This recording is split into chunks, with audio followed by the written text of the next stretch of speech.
What's going on, ladies and gentlemen? Welcome back to some more Harrowed World. What's Past Is Portents. Today we're going to be playing through Duncan's story. Yesterday we played through Isaac's story. I'll leave a link for that in the description below. I highly recommend you guys go back and watch that one first, and then come back and watch this. There's 6 stories total, so we're on story number 2, which is Duncan's story. This game is made by Pennyvale Media, and you guys can check this out on Steam. I highly recommend you guys do. I'm liking it so far. Without further ado, Duncan's story. In loving memory of Donna Wilson, mother, daughter, sister, friend, and teacher. 1964 to 2025. Rest in peace. That's tough. I love that it's in here. That's beautiful. Nothing is so painful to the human mind as a great and sudden change. Mary Shelley. You are Dr. Duncan Oswald. During life, you were Lord Dr. Duncan Richard Edwin-Oswald, a renowned physician, a gentleman, and a kind-hearted philanthropist. This is your story. It was many centuries of night ago, during the reign of Queen Victoria, time of empire and self-made monsters. Poverty and exploitation were the order of the day.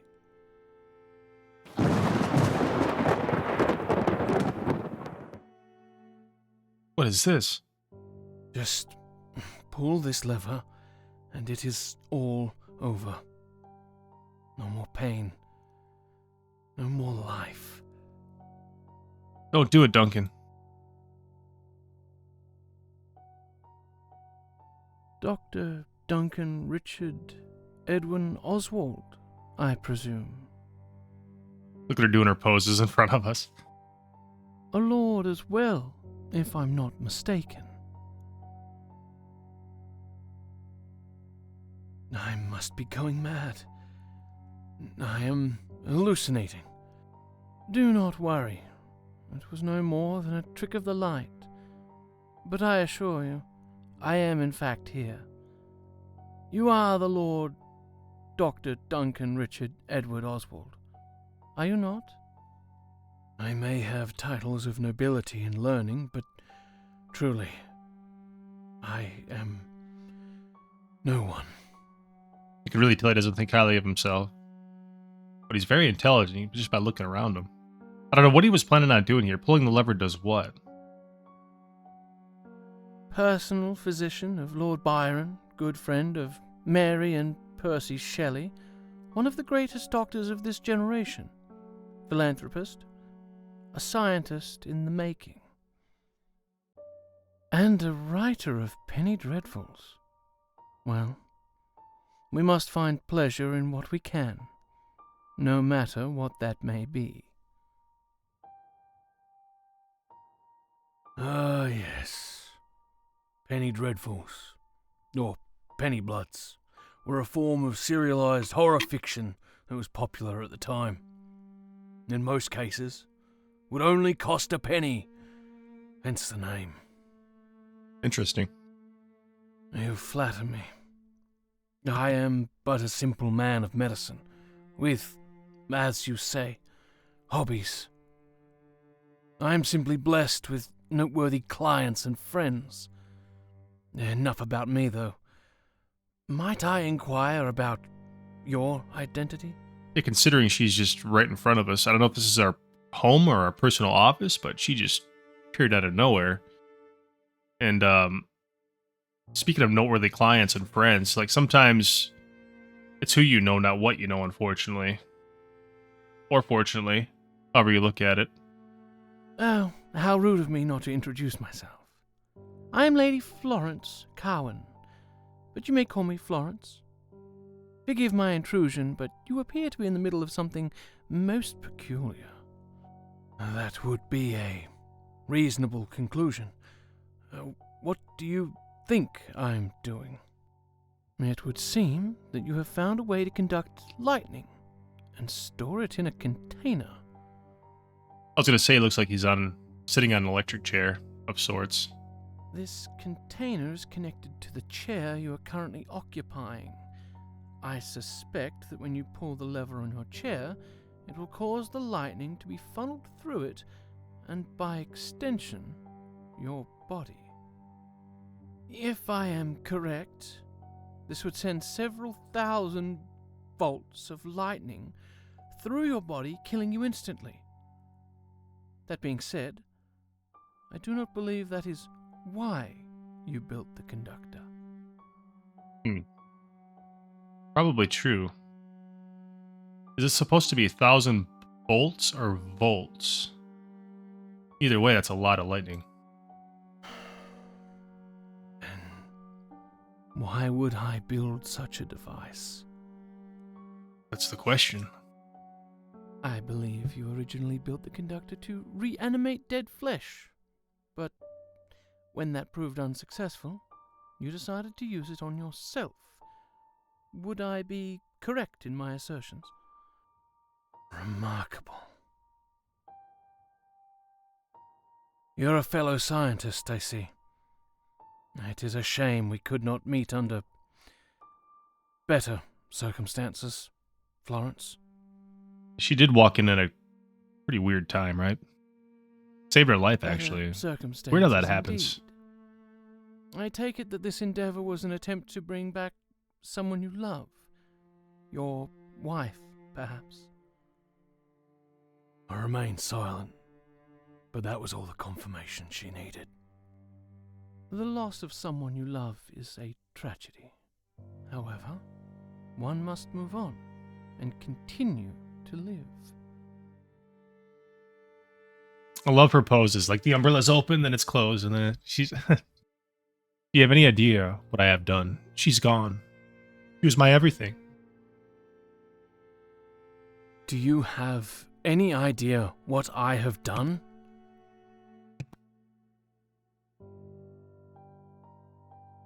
I have done some research into your activities. That being said, it might be prudent for you to explain in your own words the actions you have taken.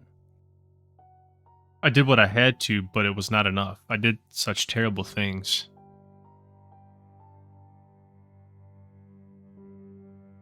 I did such terrible things. I am a doctor who causes needless death for my own selfish ends. That is a sin greater than those condemned by the church. In the end, my efforts, they were for nothing. My narrow-minded drive not only failed to save her, but condemned others as well. Perhaps if I could have brought her back, it would have been worth it, but deep down, I know that's a lie. What did you do? The disease had ravaged her, but I tried to rebuild her body. I had people rob graves, and I harvested them to restore her like a patchwork of flesh and bone. They were hung and shot in my name for my self-centered wants. Those resurrectionists were acting on my instruction for my coin. That's quite messed up. I don't think it was going to go that far, but... Jeez. Desperate and poor, every one of them. No consequences for me, of course. I have money. I have a title. Never consequences for me. Right? So this dude is just ready to go. He's realized all of his sins, all of his missteps, and he just can't live with them anymore, it seems.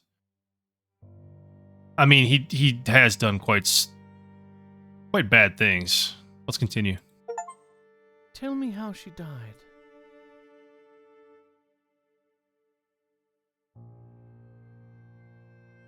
It was a disease I could not cure.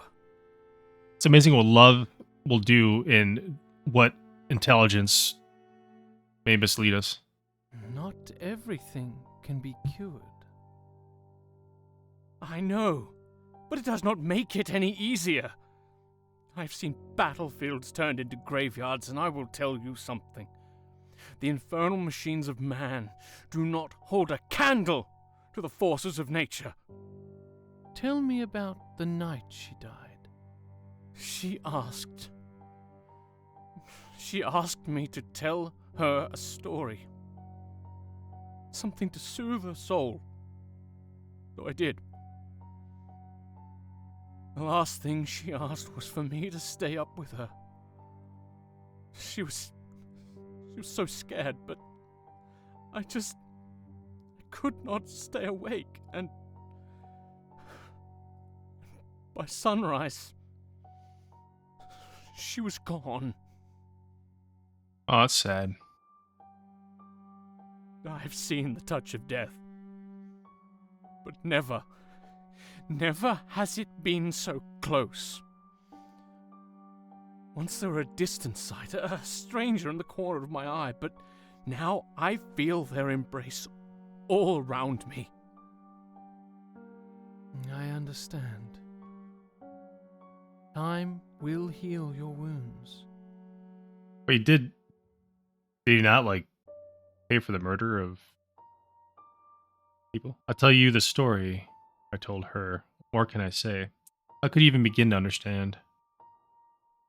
I will tell you the story I told her. She said nothing. Her face unreadable. She simply allowed me to speak my mind. Once upon a time, there was a great queen. The queen met a handsome king, and the two fell in love. Soon, they were wed. The queen was a strong but fair ruler of her domain, and a mighty warrior in her own right. Many foes did the queen slay, but one day she was beset upon by a great serpent. Some called it dragon. Others called it devil, but its name mattered not. This snake was insidious. It did not lunge.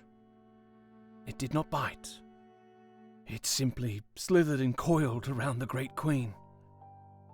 The queen was strong, though. She fought valiantly and defeated the serpentine foe. The queen and the king lived happily ever after. The end. But that is not really how it ended, is it? The beast could not be slain, for it had dug its claws in too deep. I did what I could, and she fought so bravely, but it was not enough. Its slimy grip was too much. Its hold smothering, and she slipped gently into that good night. Well, you know what they say. Better a broken heart than no heart at all. Or better to have loved and lost than never to have loved at all. And then a famous comeback to that is try it sometime. I think it was Men in Black, was it? Tommy Lee Jones. Tear it out. I do not want it. I could do that, you know. Pull it right out of your chest, then hold it out to you, still beating in my hand. A shiver went down my spine. I could tell she was telling the truth. Somehow. She really meant it. And in that moment, I believed that she could do just that.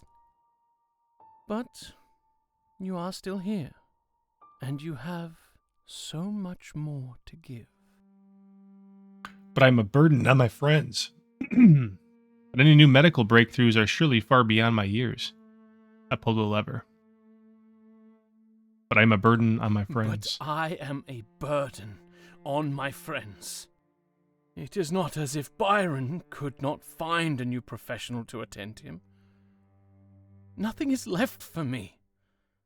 Mary and Percy, they have far greater potential than I. I have no way of judging your friendships, but more than anything, I know you are a man of science and medicine. What you need is a mystery to figure out. So let me give you one. In a moment, she revealed her true form. Her rough, marble-like grey skin, her eyes of pure dusk, and her piercing incisors told me she was far beyond my understanding at the time. Still doing the umbrella poses. I love it. What are you? You're a demon.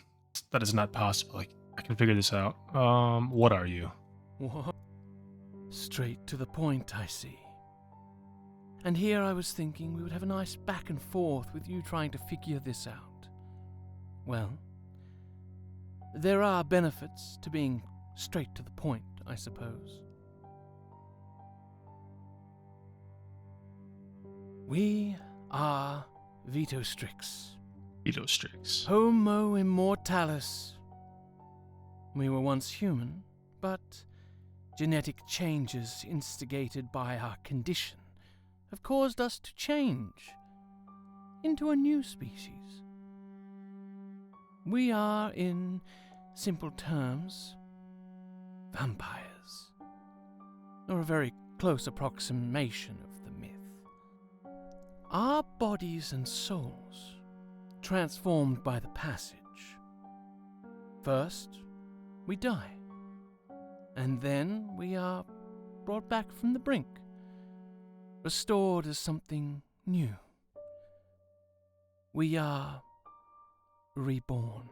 Very interesting. I like the story behind that, like how it unfolds. Imagine if that actually existed. Some say they do. Vampires were the subject of one of your penny dreadfuls, were they not? That is an amusing coincidence. Never mind that. If there are really people that exist who resemble vampires from myth and fiction, then how come we know nothing about you? Oblates, that is, humans, are for the most part reactionary creatures. If the population at large knew we existed, they would call inquisitions and crusades. Most people fear what they do not understand. Or what's different from themselves. Yeah. To most, we are at best nothing but a superstition. A tale meant to hasten the blood and well, it helps that you children can into behaving. Helps that they can just shapeshift like that back into a human form. And at Blend right in. worst, we are a pest. Barely sentient corpses, raising from the graves. Not sophisticated, powerful creatures capable of beguiling them en masse. It is, for that reason, we follow the principle of sub rosa, a code of secrecy, if you will, that is designed to protect us from exposure. Sub rosa, huh? That implies strong organization.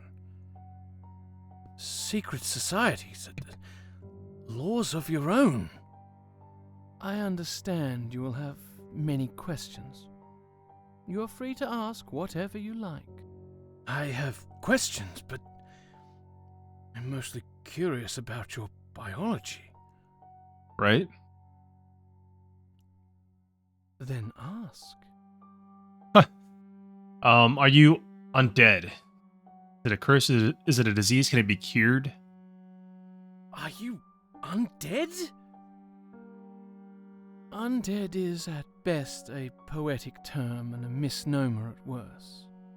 To become a vampire, a person must first die and be brought back to life. It is best thought of as rebirth, not undeath. Right, but like, is your heart beating? Is blood, like, blood pumping? Is your that sort of thing? Like, I'm curious as to how that works in these creatures. We still do not yet fully understand our nature. but we must do so through science and logic, not dogma and superstition.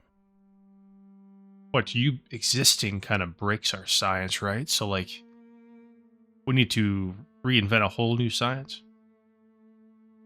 Is it a curse? Is it a disease? Can it be cured? Cured implies it is a sickness, but it is not. If you are asking if the process of becoming a vampire can be reversed, then no, it cannot. You could say that death is the only escape. Is it a curse?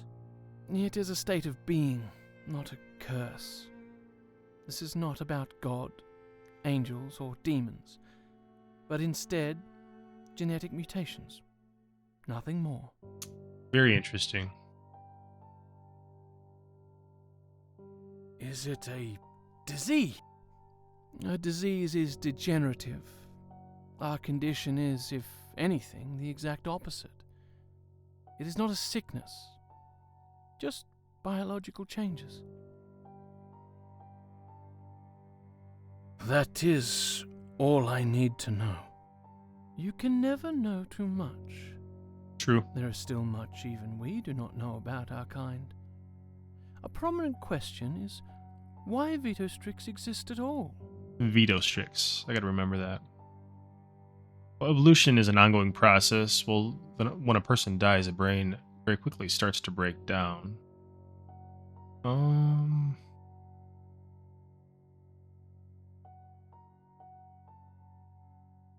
Well, evolution is an ongoing process. Just as Homo sapiens evolved from other species in the Homo genus, perhaps Homo immortalis is just the next step. So they are immortal then, right? How does this idea work with the transformation process of the passage? The potential is already inside of us, and perhaps this passage is simply uncovering it and bringing it out. That is how evolution works. A generation will change in their lifetime.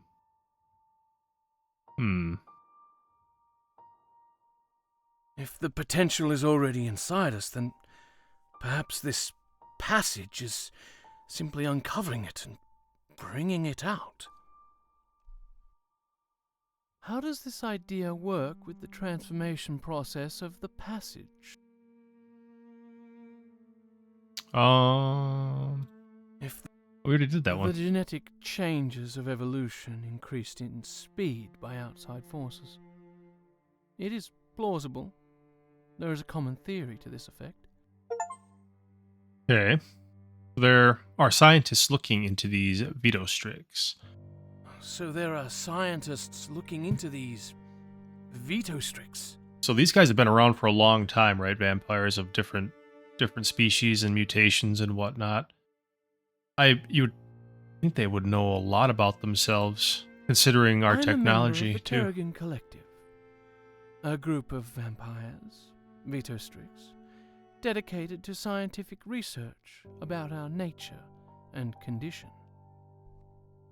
We stand firm against the disciples and others who would seek to mire us in dogma and superstition. Tell me more about the Kerrigan Collective. Well, we exist primarily in smaller, autonomous groups, consisting of a master and their apprentices. Of course, this didn't last. In the night, since money, and therefore power, was consolidated in the peerage. Like any scientists, we develop theories, and we experiment.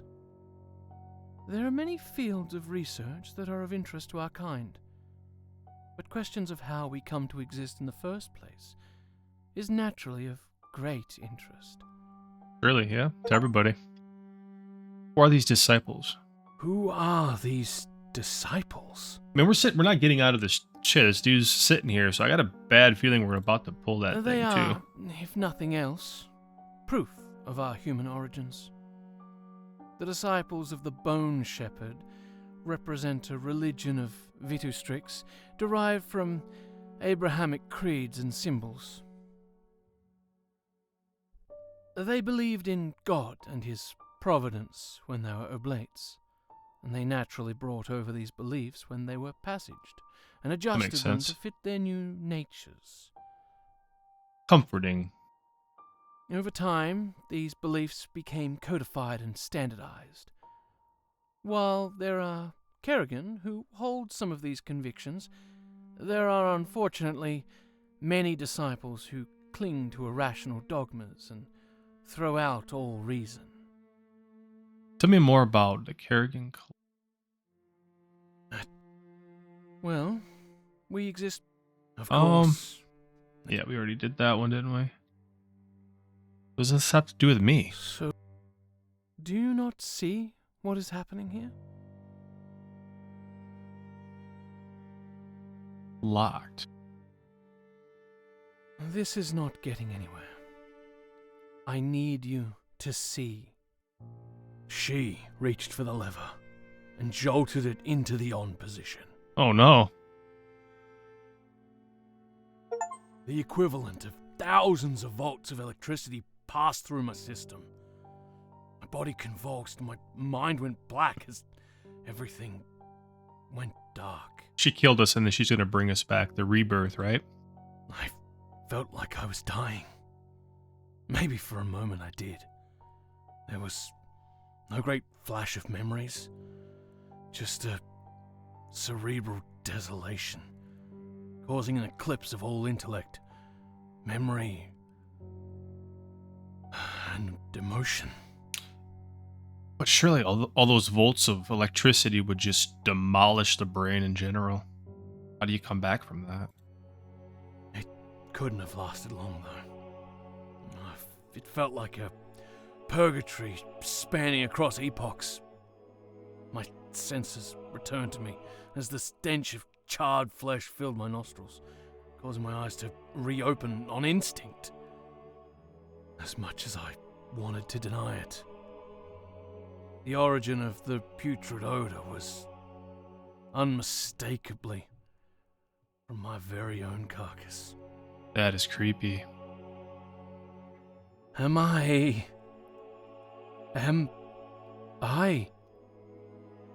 dead? Not exactly. That should have killed me. It did. The first time. The passage can be quite a shock to the system, and, well, add in several thousand volts of lightning, and some temporary memory loss is hardly unexpected. I do not understand. I did this to save your life. You were dead when I got here. I had to act fast or it would have been too late. You are one of us now. A Vitustrix, a vampire. Your flesh will mend, and your mind will catch up with your new condition. Your soul, however, well, you're going to have to work at that. Physician, heal thyself. Very well done. Again, that was Duncan's story from Harrowed World, What's Past Is Portents. Thanks again, Alex, for allowing me to play this, giving me a copy of the game so I could check it out for you guys. Very well done. I'm hooked on this. I'm going to be putting out an episode a day until all 6 stories are complete and uploaded for you guys to watch. And I highly recommend you guys, even though you've seen me go through it, nothing's better than seeing it on your screen, right in front of you, immersing yourself into it, learning it, and like going at your own pace. So I highly recommend you guys check it out. So far, it's been pretty fun. Tomorrow, be sure to check out the next one. Again, if you guys have not seen Isaac's story, I highly recommend you guys check it out. It's in the description below. I'll also leave a link to this game so you guys can check it out for yourselves. If you enjoyed... Every night, we make new choices. Most we never think of again, but others change the direction of our lives for all eternity. And sometimes, they can affect others for just as long. I am not sure I made the right choice, but it is a choice I must live with. He must live with as well. So long ago, and yet so important still. That's the nature of our kind, I suppose. That is the funny thing about us. The passage not only transforms our bodies and reshapes our instincts, but it also freezes much of us from when we were human. We never truly improve, never truthfully heal those wounds of the soul. Too busy consuming and experimenting to even try. Not that he did not do well. He did. But he was victim of that success. He was never happy with the state of things. After the incident, they could not keep him in London, but they could not get rid of him either. So they sent him off to that squalid little island, with the top position now vacant for him to fill. He never wanted to go to the Isle of Gallo, nor be a master. But the peerage, they insisted, and they write the checks. Nice. Let's go to the main menu. What's next? Hamali's story. That'll be coming out tomorrow, guys. I was about to say, before the ending there, if you guys enjoyed, please hit the like button below. Subscribe if you have not. Turn the bell on for notifications. Share this around. Let's get this story all over the place so people know more about it. Catch y'all later. Take care.